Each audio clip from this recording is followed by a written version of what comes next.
கர்த்தருடைய பரிசுநாமத்துக்கு ஸ்தோத்திரம் உண்டாவதாக. தேவன் தாமே உங்களை இந்த காலை வேளையில் ஆசீர்வதிப்பாராக. தேவனுடைய வார்த்தையை நம்ம டெய்லி கவனிக்கலாமா? டெய்லி 3 வேளையை நம்ம வயிற்றுக்கு என்ன பண்ணுறோம்? ஆகாரம் சாப்பிட்றோம். அதை காட்டிலும் மேலான ஆகாரம் என்ன தெரியுமா? வார்த்தை. அந்த வார்த்தையை நம்ம இப்பொழுது கவனிக்கலாம். சங்கீதம் 127 4ஆம் வசனத்தில் சொல்லப்பட்டிருக்கிறது. சோத்திரம், இதோ பிள்ளைகள் கர்த்தரால் வர சுதந்திரம், கர்ப்பத்தில் கனி அவரால் கிடைக்கும் பலன். இதோ பிள்ளைகள் கர்த்தரால் வருகிற சுதந்திரம், கர்ப்பத்தின் கனி அவரால் கிடைக்கிற பலன் என்று வேதம் சொல்லப்பட்டிருக்கிறது. அதுலேயே பாருங்க, சோத்திரம் சங்கீதம் 128 1லையும் 3லையும் சொல்லப்பட்டிருக்கு, கர்த்தருக்கு பயந்து அவர் வழியில் நடக்கிற எவனா உன் தான் பாக்கியவானா. அப்போ அதில் பாருங்கள், உன் மனைவி உன் வீட்டோரங்களை கனிதரும் திராட்சை கொடி போல் இருப்பாள், உன் பிள்ளை உன் பந்தி சுற்றிலும் ஒலிவ மர கன்றுகளை போல புளிவு மர கன்றுகளை போல என்ன பண்ணுவாங்களாம்? வளருவாங்களாங்க. அப்படின்னா ஸ்தோத்திரம், பிள்ளைகள் கர்த்தர் ஒருத்தருக்கு கொடுக்கணும்னு நினச்சாதான் அவர் கொடுப்பார், இல்லைன்னா முடியாது. நீ எத்தனை சயின்டிஸ்ட் வரட்டும், நீ இப்படி தான் ஆகட்டும், கர்த்தர் ஒருத்தர் நினைச்சிருக்கிறாருன்னா தான் கர்ப்பத்தை ஆசீர்வதிக்க முடியும், இல்லைன்னா அது முடியவே முடியாத காரியம். ஆண்டவர் கொடுக்குற ஒரு சுதந்திரம், அந்த சுதந்திரத்தை நம்ம என்ன பண்ணுறோம்? இஷ்டத்துக்கு நம்ம என்ன பண்ணுறோம்? வளர்க்குறோம். அப்படி என்ன பண்ணக்கூடாது? நம்ம வளர்க்கக்கூடாது. சோத்துறாது. கர்ப்பத்தின் கனி என்றது கர்த்தர் கொடுக்குற பலன். அப்போ கர்த்தருக்கு பயப்படுற பயத்தில் பிள்ளைங்களை வளர்க்கணும். நாம் அப்படி வளரணும். அப்படி இருந்தால் தான் ஆடு சொல்கிறாருங்க, பிள்ளைகள் ஒலிவு மர கன்றுகளை போல. உலகத்திலே இருக்கிற மரம் ஒலிவு மரம் தான் விலை அதிகமானது, ஆசீர்வாதமானது. சோதரா, அப்போ அப்படி பாரு, அது வாசனை. அதுக்கு 3 குணங்கள் உண்டு. அது ஹைட்டாக வளரும், அது வாசனை வீசும், 2வது அது எவ்வளோ மழை கிழ வந்தால் கூட அது அழியாது. அதுபோல் நம்ம பிள்ளைங்களை கர்த்தர் என்ன பண்ணுறாரு? வர்ணிக்கிறாருங்க. நீதிமொழியில் கூட நீங்கள் எடுத்து பார்த்தீங்கன்னா 3ஆம் அதிகாரத்தில் சோதர பிள்ளைகளை எப்படி வளர்க்கணும்னு சொல்லிட்டு ஆண்டவர் சொல்கிறாரு பாருங்க. என் மகனே, என் போதகத்தை மறவாதே, உன் இறுதிய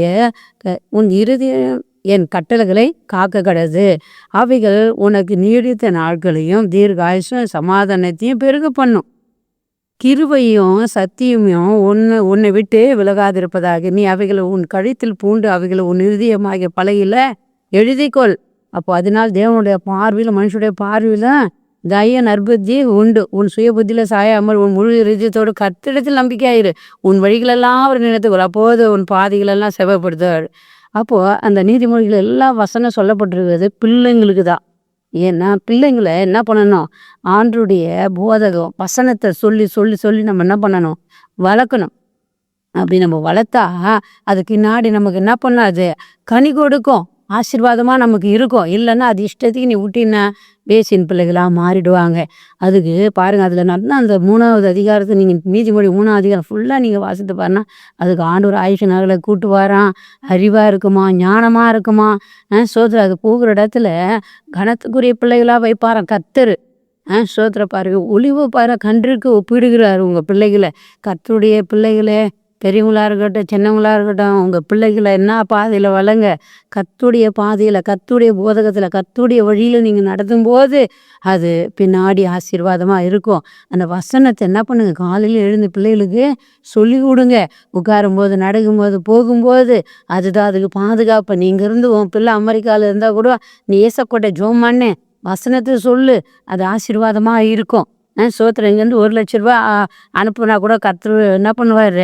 அதெல்லாம் பாதுகாத்து, அது தேவைதான், ஆகாரம் வேணும்னா. ஆனால் வசனத்தை அனுப்பி தான் அவர் குணமாக்குவார். வசனம் தான் உன் பிள்ளைங்களை உயர்த்தும். அதுதான் உனக்கு சுதந்திரம். எத்தனை கோடினாலும் அது சுதந்திரம் சொல்லப்படலை. கர்ப்பத்தின் கனி என்பது கர்த்தரால் கிடைக்கிற சுதந்திரம். சோதர ஆண்டு சொல்கிறது, ஆண்டு கொடுத்த ஒரு சுதந்திரம். அந்த சுதந்திரத்தை நீங்கள் என்ன பண்ணக்கூடாது? இழந்து போகக்கூடாது. பிள்ளைகளை நல்ல வழியில் நடத்துங்க, கர்த்தர் உங்களை ஆசீர்வதிப்பாராக. ஆமேன். பிள்ளைகளை தாறுமான வழியில் நடத்தாதீங்க. அதுக்கு தெரியாது, நம்ம என்ன சொல்கிறோமோ அது செய்யும். அதனால் நீங்கள் நல் வழியில் நடத்துங்க, கர்த்தர் உங்களை ஆசீர்வதிப்பாராக. ஆமேன். கர்த்தருக்கு பயப்படுற பயத்தில் நடத்துங்க, கர்த்தருக்கு பயப்படுற பயத்தில் தினமும் நடத்துங்க. உங்களுக்கு அடிக்கடி நான் ஒன்று சொல்கிறேன், உங்களுக்கு கர்த்தருடைய வழியில் நீ நடத்திட்டீங்கன்னா உனக்கு ஒரு பயமே இல்லை. நீ எங்கே விட்டாலும் அந்த பிள்ளை நல்லபடியாக வந்துடும். நம்ம ஜெபிக்கலாமா? எங்களை அதிகமாக நேசிக்கிறீங்களா அன்பின் தகப்பனே?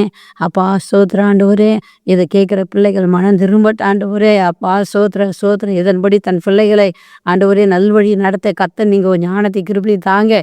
இதோ பிள்ளைகள் என்பது கர்த்தரால் வரணும் சுதந்திரம்.